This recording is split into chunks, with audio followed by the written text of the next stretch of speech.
আমাদের জন্য কি ডিউটি আল্লাহ দিয়েছে। আল্লাহ এবারে আমি কি করব?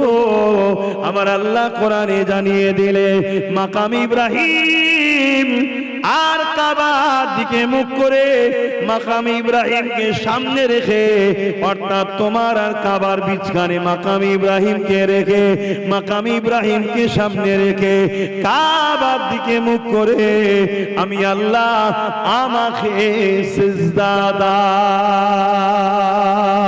ও রব্বি আল্লাহ, দুনিয়ার যে কোনো প্রান্ত থেকে কাবার দিকে মুখ করে আমরা সিজদা দিই, কেননা এটা হলো ডিসিপ্লিনের জন্য।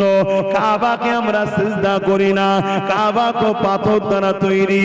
আমরা সিজদা একমাত্র করি তিনাকে, যিনি কাবার মালিক। আমরা সিজদা করি একমাত্র তিনাকে, যিনি পাহাড় জমিন আসমান কুল কায়নাত চাঁদ সূর্যের মালিক। এ যুবকেরা